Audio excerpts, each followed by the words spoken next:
Congresswoman, can I ask you your response to Tom Homan saying you're under investigation for immigration?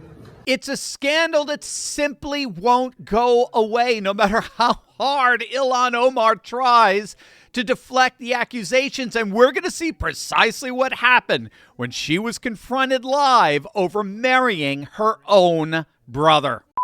Hey, gang, it's me, Dr. Steve, your patron professor, here to help you make sense of the madness as the far left desperately tries to stop the unstoppable rise of a new conservative age that you are making happen all over the world. So if you want a front row seat on how you continue to change the world in ways you never even imagined, make sure to smack that bell and subscribe button. Also, a quick programming note, I want to invite all of you to something very special next Monday night, the 22nd. I'm doing a live reading of Charles Dickens' A Christmas Carol. And what I'm going to do is I'm going to show you all the amazing conservative and Christian themes that pervade this timeless classic. It's a perfect way to start off your countdown to Christmas. Again, it's next Monday night at 7 p.m. Eastern. We're gathering together online for this beautiful story. And if you RSVP, you'll get a free digital copy of A Christmas Carol to keep. Again, it's completely free to join. Just scan the QR code on your screen to reserve your spot. Let's experience this classic together. I hope to see you on Monday night. All right. The allegations simply will not go away. Well, frankly, they can't. And that's because Ilhan Omar is now officially under federal investigation. Trump's border czar Tom Homan has confirmed that the administration is actively investigating Omar for immigration fraud. Homan revealed that a top fraud investigator from Homeland Security Investigations, whom he knows personally, reviewed the files and said that there is no doubt immigration fraud was indeed involved. And Ilhan Omar herself was recently confronted on these allegations by Fox News, and let's just say she didn't quite appreciate it. Congresswoman, can I ask you your response to Tom Homan saying you're under investigation for immigration, possible immigration violations? Just any response you have to what he's saying in the public. I have a response because I don't know what they'll be investigating. So you don't think they would find anything? Absolutely not. Why do you think they keep bringing this up in the media? They're sick. Now, unfortunately for Omar, such callous dismissals aren't making this thing go away. For years, nearly a decade now, Omar has been dogged by allegations that she married her own brother, Ahmed Nur Saeed Elmi, back in 2009. Now, this story first broke in August of 2016 on a Somali message board called Somali Spot. Numerous investigations found that Omar had originally applied for a marriage license with her first husband, Ahmed Hirsi, back in 2002, but never followed through with that legal marriage. Then in 2009, she legally married Elmi.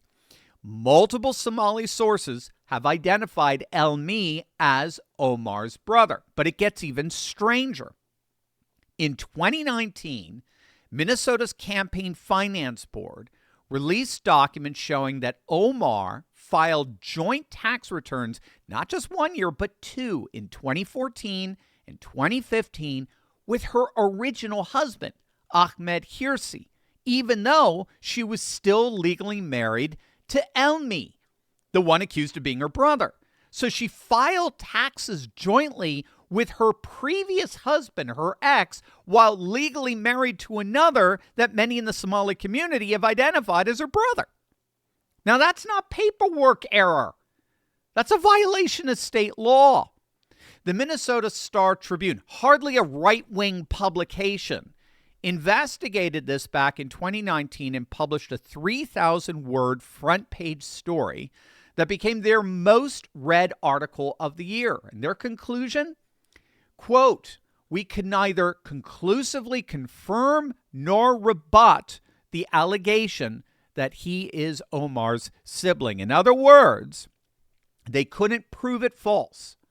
Omar's campaign has refused to explain who Elmi actually is if he's not her brother.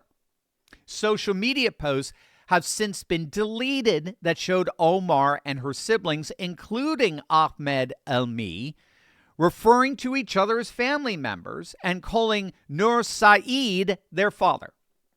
Address records show that at one point, Omar, Elmi, and Hirsi all used the same Minnesota address. Both Omar and Elmi attended North Dakota State University with overlapping addresses. And the marriage license between Omar and Elmi was signed by a Christian pastor, which Omar later tried to explain away as, well, it's perfectly consistent with her Islamic faith tradition, even though she was simultaneously claiming to be in an Islamic marriage with her original husband, Hirsi. Again, none of this makes sense. None of this adds up. Investigative journalist David Steinberg at PJ Media compiled extensive documentation showing the connections between Omar and the Elmi family. Benjamin Weingarten's book, American Ingrate, Ilhan Omar and the Progressive Islamist Takeover of the Democratic Party, dedicates an entire chapter to this issue, complete with detailed footnoted timelines.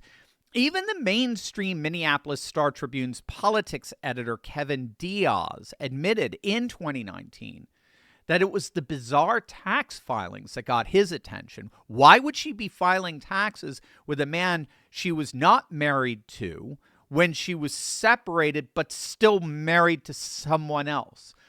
None of it makes sense. But if what just happened in Minneapolis is any indicator, it looks like we've just learned why.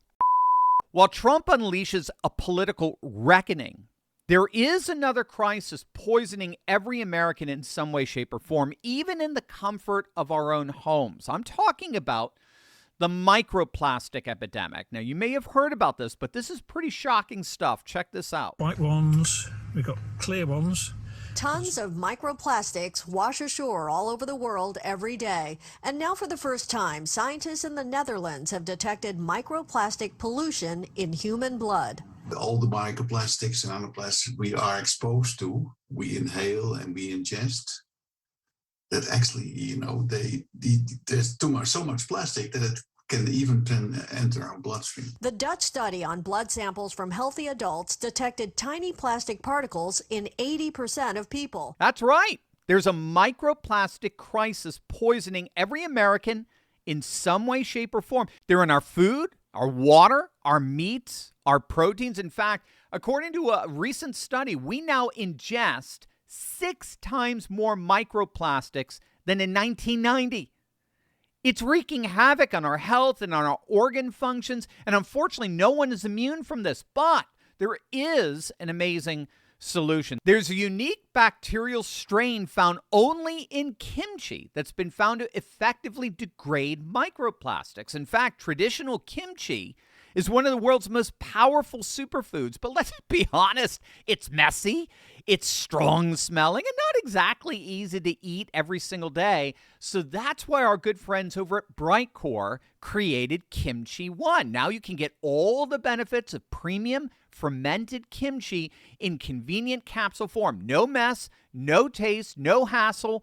I've been taking Kimchi One every single day for months now, and gang, I love it. Each capsule delivers over 900 probiotic strains, live enzymes, and antioxidants that help restore balance in your gut. People are seeing improvements in digestion, bloating, regularity, energy, metabolism. Studies show that kimchi even reduces the risk of obesity. Kimchi One is all natural, non-GMO, and 100% made right here in the USA. It's completely dairy-free, gluten-free, soy-free, so just anyone can take it. I personally love it, and I love knowing that I'm supporting my gut and overall health in one simple step. So if you've been looking for a way to boost your immune system and remove microplastic toxins from your body, this is it. You can get 25% off your order by going to the link below, or for an even better deal, give them a call. My friends at Brightcore would love to chat with you, and they're going to give you 50% off plus free shipping. Call them at 888-597-0233. The first 100 callers to order are going to get a free bottle of vitamin D3. Again, you only get that 50% off and free shipping when you give them a call. So once again, that number is 888-597-0233. Here's what makes this timing so explosive. Minnesota is currently embroiled in what may be the single largest fraud scandal in the state's history, and it's predominantly connected to the Somali community that Omar represents. They're the ones who actually voted her into office.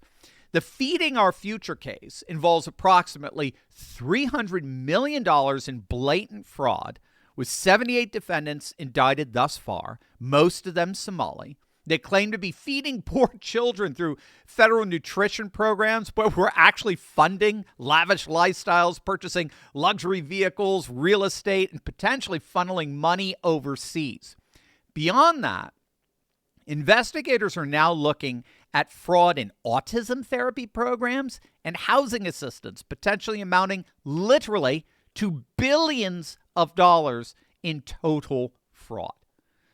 So this is another way of saying that fraud appears to be rather pervasive in this Minneapolis Somali community. And so that's why all of these allegations about Omar's husband are beyond they're not political gossip. If these allegations are indeed true, and the circumstantial evidence is overwhelming, we're talking about immigration fraud. We're talking about tax fraud, and we're talking about perjury.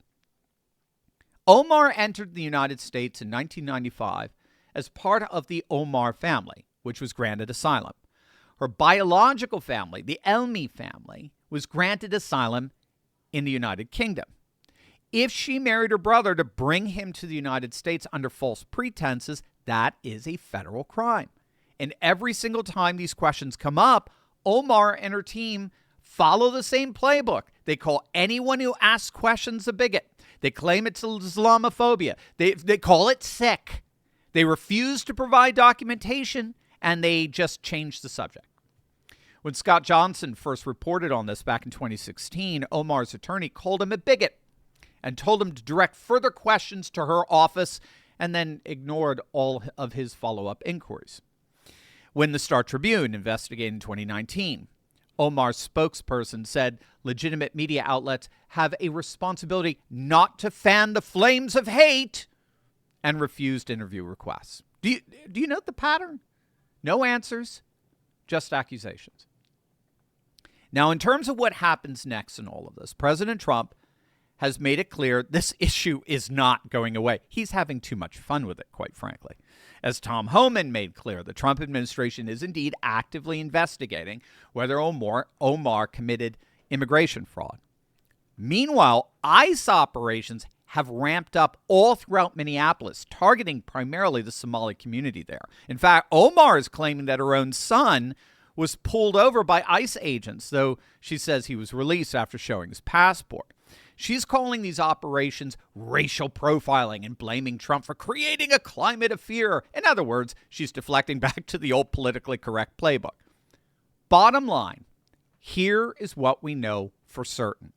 First, Ilhan Omar married Ahmed Saeed Elmi in 2009. Second, she filed joint tax returns with Ahmed Hirsi, her previous husband, 2 years in a row, while legally married to Elmi, which is a violation that cost her a $500 fine and a $3,500 repayment. Third, multiple credible sources, including Somali community members, have identified Elmi as her brother.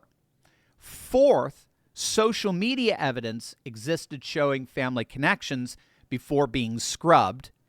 And fifth, Omar has refused to provide any documentation proving Elmi is not her brother.